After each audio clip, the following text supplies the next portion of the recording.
Well, good afternoon, everybody. We just wrapped up session for the year. We just wanted to cover a couple of initial things, our highlights, and then I think what we'll do, each one of us will kind of give an update on some of the things we think are the successes or even failures of the session, but we'll probably highlight the successes and then let you ask whatever questions you have, and we'll just go through and answer as many of those as we can, okay? So this year, the House Republicans, we focused on combating the rise of illegal drugs, and fentanyl in particular. So we have mandatory minimum sentences for fentanyl. We reduced the tax burden once again on Idaho families. We lowered the income and the personal and corporate income tax rates. We invested record amounts again in public schools and school facilities and maintenance. And we strengthened our online child protection. We did that both through age verification processes and through making sure we can't use AI or artificial intelligence for representations of children online. Those are some of the big highlights. We also have obviously other investments that we made critically in agriculture. We invested again in taking care of our quagga mussels issue in southern Idaho. Our roads and bridges, our transportation package is key money that we've given to making sure that we're following through on our commitment to take care of our roads and bridges in Idaho. And the last one that I wanted to personally mention before I turn the time over to the rest of our leadership team is I think it's important on the unemployment insurance tax that we've reduced that by 20% again this year to give that break to our businesses. That brings us into one of the top tiers in the U.S. for unemployment insurance tax, and that's going to be a $44 million reduction this year and $117 million over 5 years to help support our Idaho businesses. So with that, I'm going to turn the time over to the speaker and then the rest of our leadership team, and they can highlight any issues that they have. Mr. Speaker. Thank you. Probably just a quick comment, and then I'll look forward to your questions, but probably the bill of the year for me was House Bill 521. Income tax relief, property tax relief, historic expenditures for facilities for our schools across the state. It'll provide even more property tax relief because a lot of our school districts will not have the funds they need to build buildings or fix issues, so they won't have to go to the taxpayer. I think that for me is the centerpiece of this legislative session. And I think that as people see how that bill is going to affect our lives, I think they will fully appreciate what a good bill it was.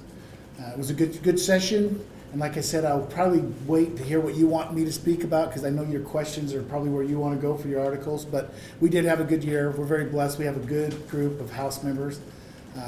And they did an amazing job this year. We got a lot done, and you've heard some of the stuff that Dustin talked about, and we'll talk more about that when you answer your questions. But thank you. I think Mike and I flipped a coin, and he won to speak about 521.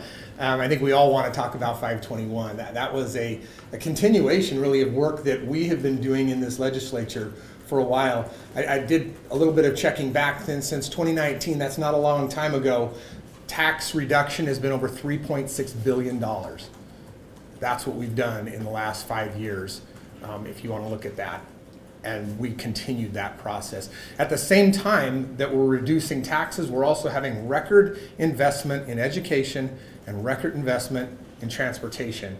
And I think that is, you just can't highlight that enough, including with education this year, when we had 696 less support units. That's a lot. That's less support units. About 19 is the average support unit. So you're talking over 13,000 students less within our school system, and yet we were able to still increase the budget by 3.9%. That's a big deal. What we were able to do all at the same time that we were able to reduce taxes and reduce regulations on individuals. So I think it was a great year, as the speaker had mentioned, and I think we're excited to continue this work and continue the same efforts going on from here. This year, we dealt with the important topic of election integrity. Again, it's the things that we addressed last year. We dealt with ballot harvesting, which was important, and tightening up those rules there. Also, Senate bill, I forget the title, the number, but the electioneering bill, to prohibit electioneering, to tighten those up. That was a large problem in the last election cycle, specifically in the north, but it was also down here. And one of our members worked closely with the Senate on that, but to get that through, I think, was a very important bill. And then also something that's a little obscure, but that we might be seeing more of in the future, is synthetic media, and something we worked on across the aisle on that topic, in getting some prohibitions there so that the new technology of AI can't be abused when it comes to elections.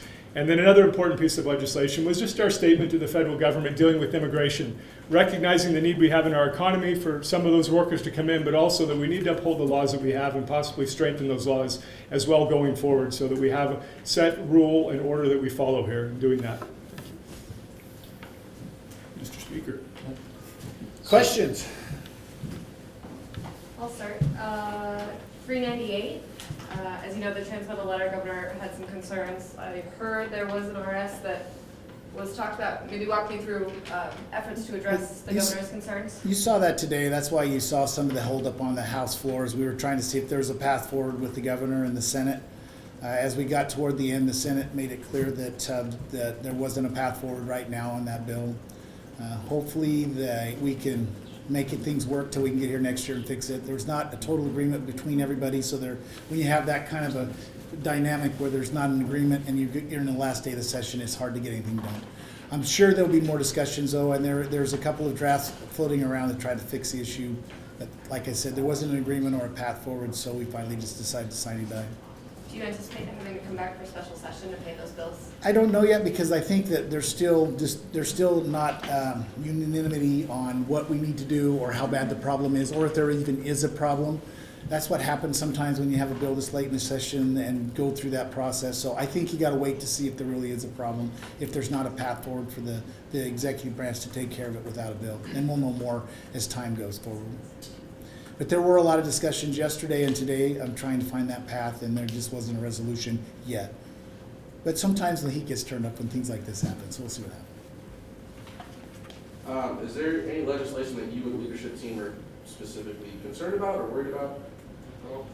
No, the governor, he's done doing his thing. No, we got through it. There was a few hiccups we were concerned about at the end, especially the transportation budget. If that hadn't passed, we would have had some issues.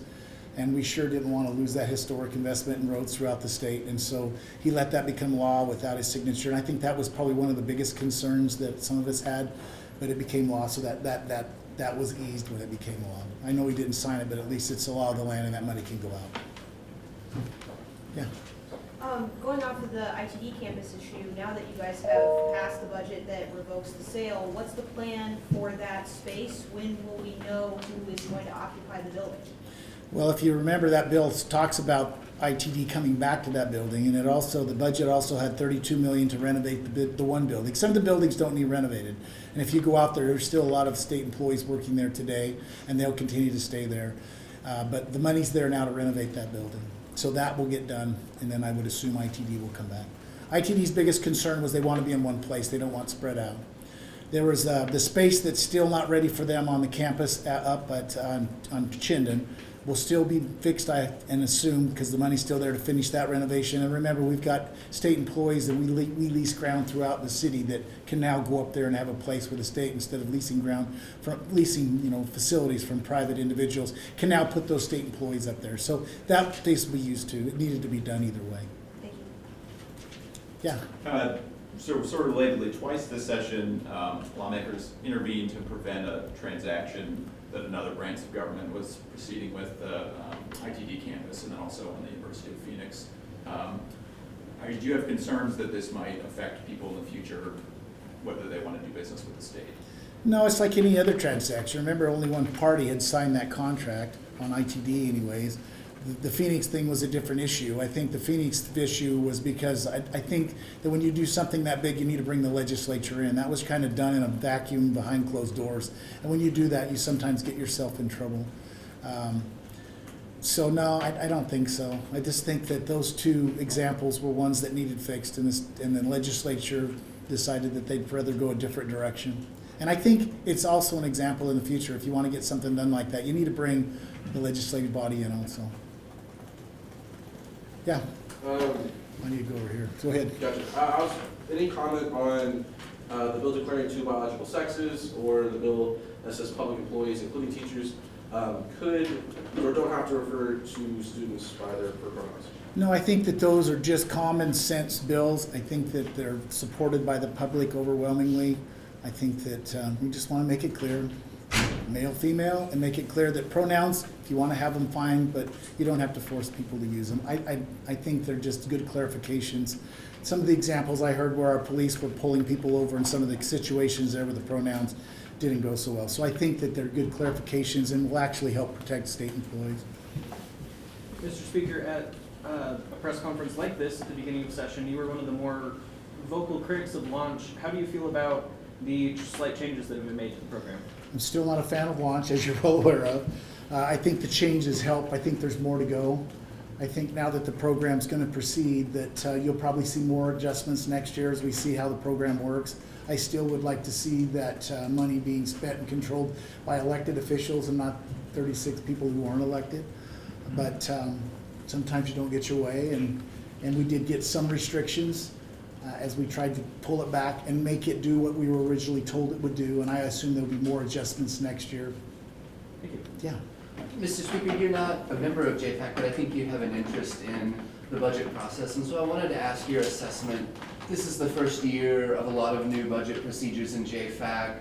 We're setting budgets and breaking them up in different ways. I wanted you to reflect on the changes, what was different this year, and kind of how it went now that we've been through one session under the new system.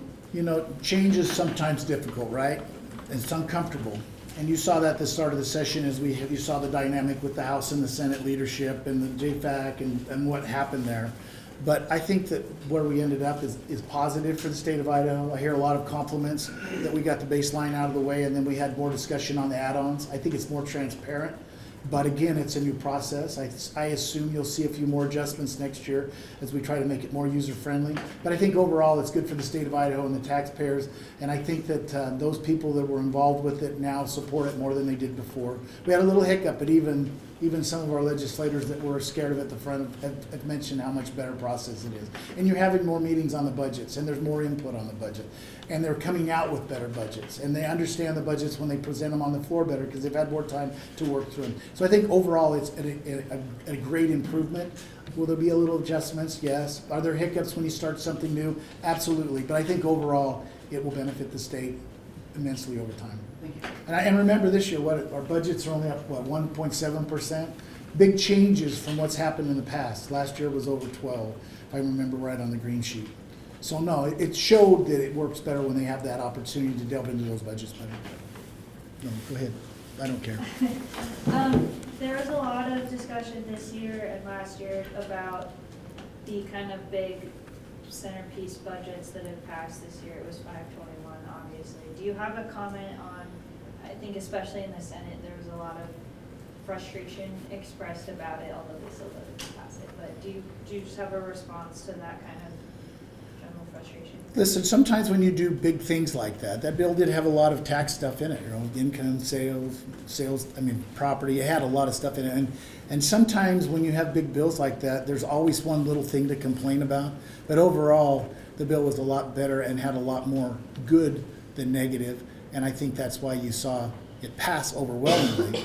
But again, sometimes when you have stuff like that, everybody's got to stand up and complain. You saw that on the Senate where a lot of them complained and then voted yes. I get it. But that's how the process works, and it was good for the taxpayers, so I'm glad they passed it. Go ahead. Okay. Given the lawsuits we're already engaged with last year's legislation related to gender-affirming care in school restrooms, and similar bills being challenged in other states, why did you pass similar bills this year? And I'm talking about no public funds for gender transition, the pronouns bill, changing the definition of sex. Do you think those laws will be upheld in court? I hope they're upheld in court, and the reason we passed them is because the citizens of Idaho overwhelmingly support them and want those changes. You're always going to have to go through the court. That's part of the process, and I get that. But I also think it's what the citizens of Idaho want, and we're just reacting to what they want. Well, speaking about, what the citizens of Idaho want, I think, if I remember correctly, it was either the pre-session press conference that you said that you didn't want to go home without a library bill, or last year, I can't remember which, but the Boise State survey found more than 70% of Idahoans trust what librarians put in libraries. So talk about that disconnect where you only have 30%. Well, see, I would just I would disagree that there's a disconnect. I mean, when I go home on the weekend, there's a lot of concern about that. And the bill that we did this year, I think, was a reasonable compromise. It accomplished our goal, but it still keeps the libraries open and they can keep doing their thing. So I think we found a good place, and it's not as aggressive as last year's bill. But I think sometimes polls are not necessarily the reality. All of us go home and we have our kitchen table comments, or we'll go down to the local cafe. In fact, that library one's a great example. I went with one of my good friends to a cafe, and he kind of went where you went. He said, this doesn't matter to anybody. And the waitress came up and wanted to talk about that issue. So I think sometimes our perception is different than what's really out there. You got your way on a lot of things this session, whether it's JFAC rules, 521, the ITD, State Street campus. Can you reflect on that, the session personally, and was there anything you didn't get this session that you wanted this session that didn't come through? Very blessed. I love the legislature, and we have a really awesome, amazing House of Representatives. Love them all. Even some of the Democrats sitting here looking at me. But you know, we were very blessed, and I think that where I was is where the majority of the legislature was, especially the House side, and I think that's why we were successful on those subjects, is because we all agreed that's what we wanted to do, and we all worked together to accomplish those goals. You can't do it by yourself in this building. Anybody that thinks you can come in here and wield a sword and you're going to get your way, it's not how it works. You've got to convince 36 on the House and 18 on the Senate, and we were able to do that on those issues, and so we were blessed. As for what didn't happen that I would like to have happen, I still think that the school choice issue is not going away. We're going to have to address that eventually. I was hoping last year and this year, I hoped last year we'd be able to fix that. I'd hoped this year we'd be able to fix that. And I assure you that something will happen next year. We're going to get it fixed. It's not going to go away. And we've got to figure out how to cross those T's and dot those I's where everybody's comfortable with it, but it accomplishes our goal of choice. Yeah. Can you just expand on why this one didn't pass this year on school choice? Well, it's back to what I said. So when you have these big issues, you've got to find that sweet spot, right? And everybody's got to give and take a little bit. And I just think that we didn't find that sweet spot. We didn't find that spot where everybody felt like they had a win, and where they were comfortable that it would accomplish what they wanted to accomplish. And we didn't get there. We tried several approaches, several attempts, but each attempt gets you closer to getting it done. And I think that we're closer now than we were before. There's a couple of drafts we've still been working on. I was looking for a way even toward the end to try to have an answer to that. Didn't find it. But again, we'll work through the interim. We'll see what happens, and we'll bring all the stakeholders in. And I think there's a path. We just need to do a little more work on it. It's like the library, right? Sometimes you just have to take a little bit more to get there. And that's where we're at, that issue. It's not going away, and we need to find a solution, and I think we'll be able to do that. What are the particular sticking points? Well, it depends on which one you talk to, right? Everybody's got a different sticking point. That's the problem. Yeah. So doctors and hospitals have talked about what they say is a pretty severe health care fallout after the state's abortion laws go into effect. Something like a fifth of obstetricians have left. More than half of maternal fetal medicine specialists in the state have left. Idaho already has some of the lowest, I believe the lowest per capita physicians in the country, and doctors have reported that the current wording in the laws could potentially risk the lives of mothers who are having complications with their pregnancies. Why didn't the legislature move to amend that law in a way that they would like to see? Well, lives of the mother are protected under the law. The health is the issue, right? And the definition of health, and that there has been a lot of discussions to cross that river. There's never been a solution yet on that. I don't know that the doctors are leaving because of that. It might be a convenient excuse. I think you saw some things like with Seltzer that didn't help things, and others. Healthcare in the country as a whole is seeing issues that way with people not having enough doctors and everything else. There's one thing that I think you'll see next year that ties into that, and that's working with WWAMI. I'd like to see us bring some of those students back to Idaho and get them taught here. I think there's a path forward to teaching more doctors with ICOM out here in Meridian and moving things this way, and I hope we do that next year. There was some discussion of that this year. There just wasn't quite enough, wasn't quite prime time. So I think you'll see the legislature work along that way to solve the issue with more doctors here. But as for the definition of help versus life for the mother, I don't know how you crack that nut yet, because both sides are so far apart.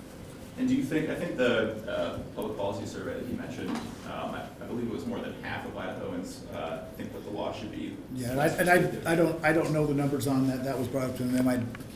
I talked to them, but I didn't pay attention to it. So I don't have the numbers there, so I don't know. No, sure. I just mean, do you think that the survey found, I believe, that more than half of Idahoans think that the abortion laws are more restrictive than they should be? Do you think that the current laws are in line with what the people want? Hard to say. I think they are, because I think if they weren't, you'd see more push on it than you saw. So I think you're okay, but I don't know. The interesting thing to watch will be what happens with the U.S. Supreme Court case that Idaho is involved with on the 24th. That'll give you a better idea also along that issue. Yeah. One common theme I heard this session was the Constitution's role to protect minorities in Idaho. Given that transgender individuals are a minority population, how do the laws that you passed this session uphold that principle when they've said in testimony that these laws are discriminatory and harmful to their existence? Well, I don't think they're discriminatory. When we talk about the Constitution, everybody should be treated equally. And sometimes what we find is we want to treat one group more equal than another group, and that's where you lose me. We're all the same. You and I, everybody, we're all equal. And when we start trying to pass legislation to make one group more equal than another group's where you lose me. And I think that's the concern we have now, is that sometimes we're trying to do things that put somebody above somebody else. We're all the same. What else? Am I done? Go ahead. I have a question. Sorry, for Logan. Representative Monks. Ryan, you're next. What? It's for months. Oh, Question good. for Monks. Wow. Thank you. Get him, Logan. Give you a break, Speaker. Representative, you and I spoke on the House floor a little bit earlier about how your caucus didn't really have a clear direction to go because the governor wouldn't indicate which way he felt on a few bills, including the ITD budget. Do you think that it would be beneficial for the legislature if the governor was more upfront about how he felt on your policy proposals? Well, I mean, that's a pretty loaded question there, I guess, the way you're asking it. But no, we definitely want to know on specific issues. I talked to many members of JFAC who actually reached out specifically and said, hey, how do you want to handle this? And got nothing. That is frustrating. I remember a conversation from a few years ago, and this was from Speaker Bedke, and I'm hopeful that he's okay with me sharing this story here a little bit at the time. And we were discussing an issue, and I don't even remember what the issue was. And he was asking the governor, he says, well, what's your thoughts on this? And he didn't get anything back. He says, have you ever worked at your house when you're up in the garage and you're at the breaker panel and your wife's down in the basement or at the back of the house and you're flipping a breaker and you're saying, is that it? And she goes, no. Okay, flip another one. Is that it? No. And he said, we kind of feel like sometimes when we ask, we'd like to have some input on that. He has no problem giving input on budgets all the time. Obviously, he puts out his budget at the beginning of the year. But sometimes these issues, we want to hear. We want to hear an opinion. We want to hear from the constituents. We want to hear from the Senate. We want to hear from the people out there. We want to hear from everybody on those. And so it helps when we have those opinions voiced. We don't like it when somebody voices opinions after the fact and says, oh, by the way, now there's a problem with that. That's kind of the backwards way that you want to handle specific issues. So I think in that particular circumstance, it would have been helpful. And we're always open to those. Doesn't necessarily mean we have to follow those particular guidelines or recommendations, but we definitely want to hear those recommendations from everybody, not just from the governor, but from the Senate, from the tax commission, from the insurance department, anybody who's got an issue. We want them to weigh in long before we pass the law. Ryan, you're up. I was just recalling a few months ago when we were in this room talking about the budgets, you guys had a different number than the governor came up with budgets. And then throughout the session, there was some disagreement over revenue projections. We're just wondering if you could comment broadly on the fiscal health of the state moving forward in the next session. Can we spend big chunks of money again like we have in recent years? And then specifically on education priorities, were there specific things that got left out because of a tight budget, or what were your priorities as the House caucus? Well, you're all over the place with that one. You know, the revenue number I always felt was the governor was more in line than the Economic Outlook Committee. So you all know there was a $100 million difference. And you're seeing that, right? The revenues have been up in December and January. I mean, we're moving up to where we should be. In fact, last I looked, we were ahead. I don't know how this month's gonna show, but we're ahead of projections. And you bring up a good point. When we make that number lower like that, and we're ahead of projections, that money is here when we come back, we end up with another big surplus, and then, then the fights start going over who gets the money. Back to education, I think that the comments were made by my leadership team earlier, that we had a lot less students this year. When we went back to enrollment for the kids, away from enrollment to attendance, the kids that are in the classroom, all of a sudden we realized a lot of these kids weren't in the classroom, and there was a lot of money there that was not supposed to go back to the schools. And I think you saw us this year make historic expenditures and make sure that $320 million or whatever it was went back to the schools, that they got what we said we would give them. I think we did a good job of threading that needle. Now next year will be a new year, and we'll see what happens with the student numbers, and we'll see what happens with the revenue projection. But back to where you started with your question, the state is in very good fiscal health. We're very blessed. Things are going very well. And sometimes I think we gain that number to have surpluses, and I don't always think that's wise because we shouldn't be a bank, but that's a different discussion for another day. After what happened with JFAC this year and that economic projection, there's been talk about changing how we do that. I don't know that we'll make a change there, but there's been talk to make sure that we are using a legitimate number and we're not gaming it to our advantage. Remember, if there's a surplus, part of that will go back as property tax relief, which is a good thing. But if we start gaming budgets and pulling money from education and other places to try to have a surplus, that's a bad thing. So there's some little nuances there that we need to work on, and I don't know what the path forward is on that. It's a new dynamic from this year when you saw where JFAC went and where the governor was, and I think somehow we need to meld those. Clark. I wanted to ask about elections and follow up on last year's issue with the presidential primary being moved or consolidated and ultimately being eliminated. This year, the Senate passed a bill that would have created an April primary election, a new date, and it passed the Senate but never advanced in the House. I wanted to ask why it didn't advance in the House, and as a matter of public policy, do you think we have our elections sorted out for the benefit of the people, or do we need work in this primary election venue? I think the primary election thing's got to be solved. I think there's talk, and I think that's why the Senate sent their things. And there's some advantages to going to April, by the way. It helps our school districts as they do their contracts with their employees, but it also makes it a little tighter for the legislature, but maybe that'll help us get out of here faster. Maybe there's a benefit there. I think ultimately we're going to have to solve that, but I think it's going to involve not just the legislature. I think we need to bring in both parties and others that are involved as we look at that, and including the schools. So I don't think that issue's going away. I just don't think we have found the golden bill yet. I just don't think we've found the right answer, but it's not gonna go away. It's gotta be solved. It's too late for this year's election cycle. Is it something that you as speaker would like to see the legislature work with the stakeholders and get it solved before the next primary election cycle? Or what's your prerogative as speaker, as sort of the captain of your caucus here? We've talked about it. And that's why that bill didn't go anywhere, because there wasn't a consensus. And I think that you will see a push to do that, because there's a lot of legislators that would like to know who's running against them earlier on so they'd be more prepared, right? So there's all these other dynamics that flowed into it, and there was some discussion about that also. So I think we'll get a path, because it's not going to go away. Both parties want it resolved. I know the Republican Party does anyways. And I know that our school districts would like to have a little help too if we can move that date a little bit. So there'll be a solution. It's just not, what's the old word? It's just not ripe yet. It's not ready, but it's not going away. Okay. Thanks, Mr. Speaker. Kevin. I want to ask you about DEI and higher education politics. You had a lot of debate on the House floor about that enhancement budget that really had nothing to do with DEI. It was sort of DEI funding in it. You had signed on to an interim committee that didn't go forward. What's the state of the debate? I think it's not going away. There was some stuff that came out today on BSU doing some stuff. I don't know if it's true yet, so I'll look on that and see whether it is. It's an issue that's not going away. I think the legislature wants a solution to it. So even though there's not an interim committee, you may see Pro Tem Winter and I put together a task force, because I think that there's got to be it's not going away. We got to find a solution. We got to find an answer. Yeah. Last year, there was a lot of discussion around kind of the changes with how the current AG provides opinions or doesn't provide opinions. Is that still an issue this year? Has there been any resolution on that? There's not a resolution, and there's still a lot of discussion that way. I know that the Attorney General's been trying to do more, and he's been more vocal at trying to help solve solutions.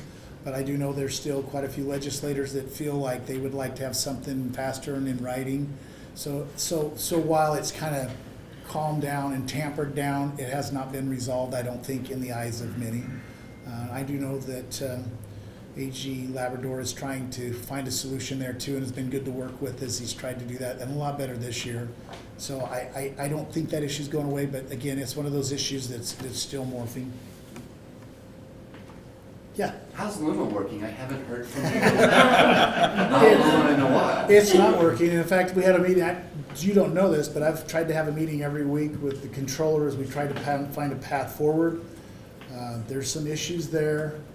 Probably don't want to talk about them publicly, but it's time to start auditing these budgets and going through some of this process. And some of our agency heads are saying they don't have the information they need, the balances don't match, and it's a learning curve. I understand that, but I'm afraid that and you saw that with the health and welfare issue. Yeah. I'm afraid that the learning curve still has problems. I've always felt like we messed up. They should have been running in parallel till we knew it was going to work. I question the good. Brandon's a great guy, a good friend. Appreciate the heck out of him, but I've always questioned what's Plan B, because if they don't get this thing working to make these budgets and everything happen, then we got problems. And it's still not working. It's still a work in progress. It's 2.5 years behind schedule.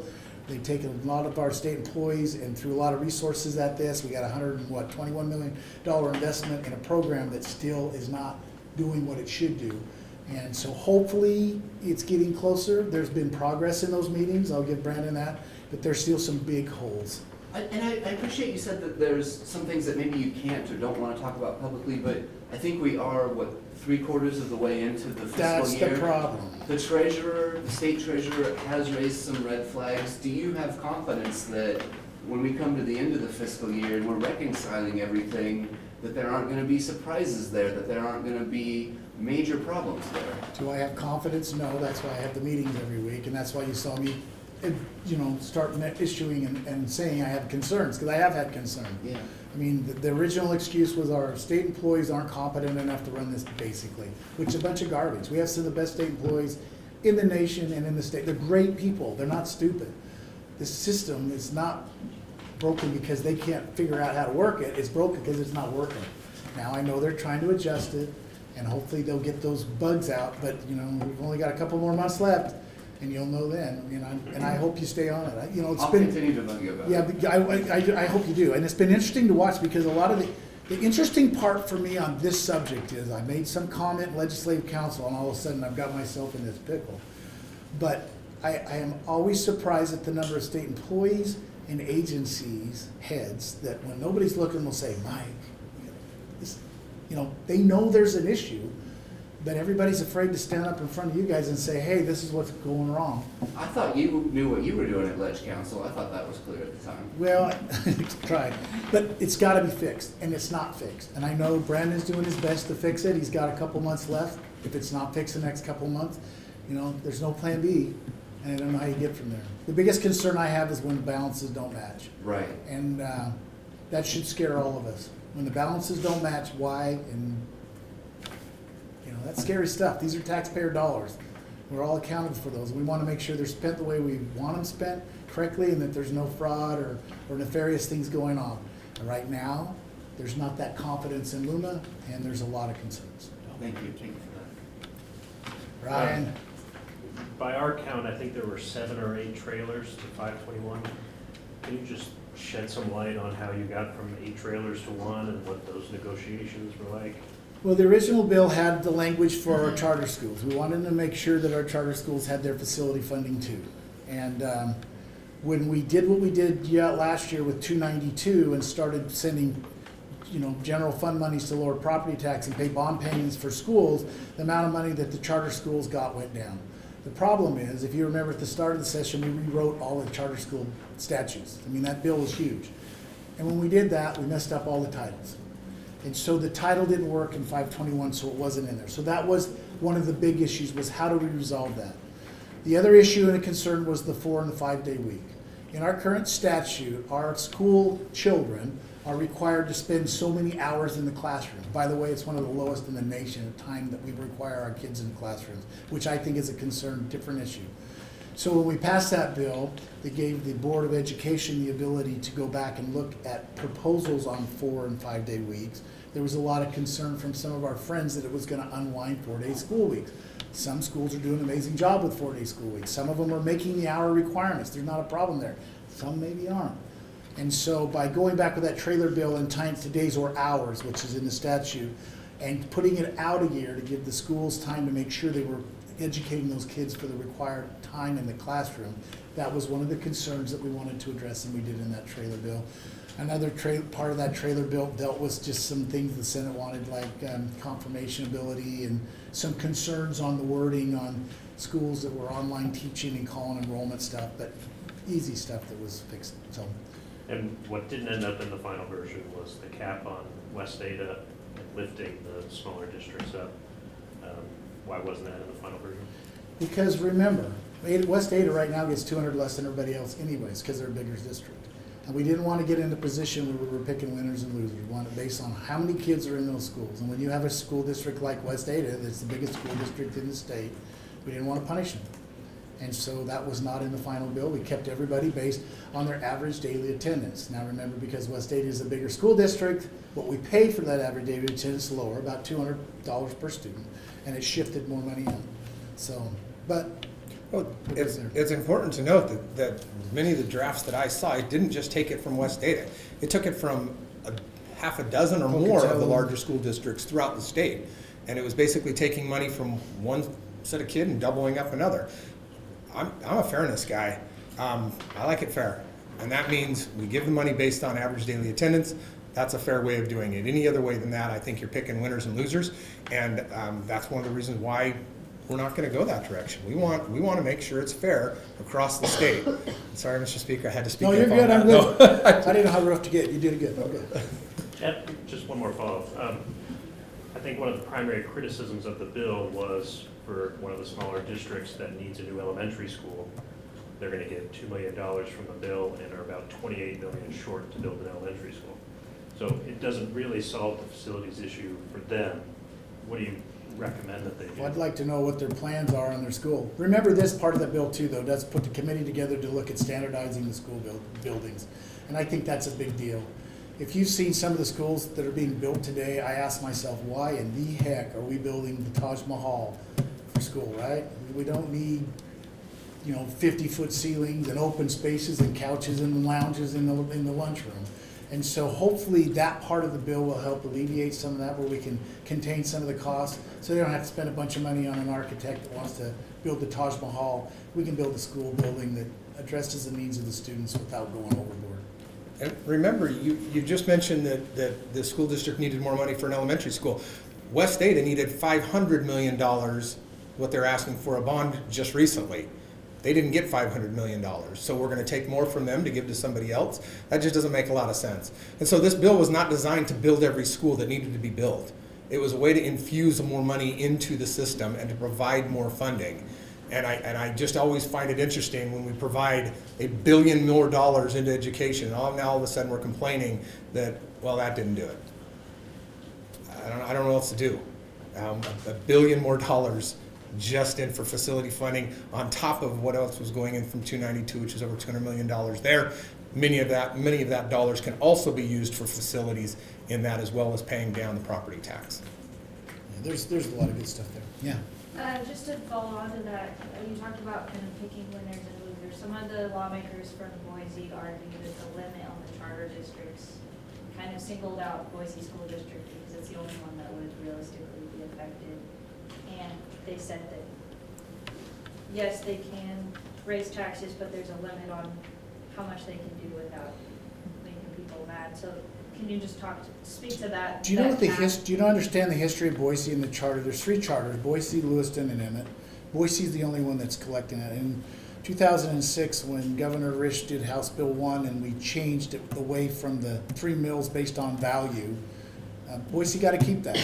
So the next 10 years, Boise alone will collect, if they keep collecting it at the rate they're doing now, because they haven't lowered it, $1.2 billion.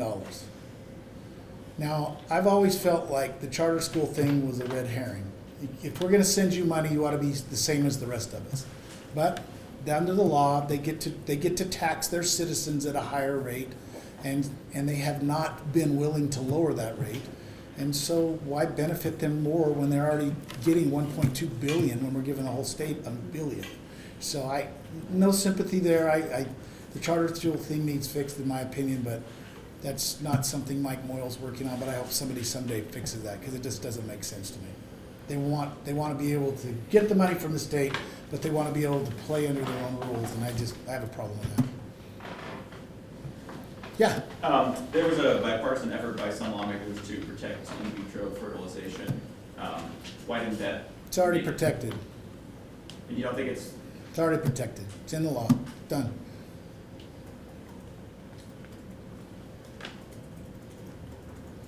Anything else? And you guys are long-winded today. What the heck? Usually we're out of here by now. It's because your answers take a long time. I'm Mike. sorry. One more for Good. Representative Monks. Now, you could be long-winded. I'll keep it short. Yes. This one will be a little nicer than my last one. 521's passed now. What's next from the state when it comes to addressing school facilities? You've worked on this issue a lot. You know, we are limited by what we can do with what the economic conditions of the state. If we have revenue that comes way down, then we're going to have to tighten our belt. There's going to be less money for additional funding for all programs, not just education. If the economy continues to roll, as I think it will continue to grow, yeah, we're going to look at other ways that we can put more money into that system. It's no secret, and I've made this no secret at all. I would love for the state to be able to build all of the facility needs for our schools. That would be my ultimate goal. We're not there. It's going to take a while to get us to that system to where we can have a permanent building fund type of system to where we have enough money in there. You have a school need, we'll build you a school. You have a school that needs to be repaired, we'll repair your school. But again, that would be all based on a basic uniform type plan that the speaker mentioned that was already in 521 that we put that there. Again, that's a stepping stone to get us to where that. So if we are going to be building these schools from a state standpoint, then they're not going to be the Taj Mahal. They're going to be the basic needs. If you want more than that, then you can go out to your donor base and you can build, put a bronze statue of a bull in front of your high school if that's what you want to choose to do. But no, I think there's more work to do there. There's more work to do on income tax. There's more work to do on property taxes. We need to continually work on reducing our taxes on the citizens. When you reduce taxes on the citizens, it generates economic growth for the state. That's been proven time and time again. So the more that we can reduce our taxes, the more money we're actually going to end up with to be able to put into programs like facility schools. Thanks. All right, Laura, you're last, and we're out of here. So there was a resolution in the Senate to denounce racism, and it was prompted by what happened in Coeur d'Alene. Were there discussions to bring that up in the House, and was there reasons for? They sent it late. There was really no discussions. I think there was, not that I know, nobody talked to Committees were shut down. Yeah, it came really late. They kind of did it in one day. We were already shut down on this side because it was so late in the session, so it never really came up. Not nefarious, it just didn't come up. Well, thank you for listening to us. We appreciate you and what the job you do, and we look forward to working with you and get through this next election and doing it again next year. Thank you. Safe travels.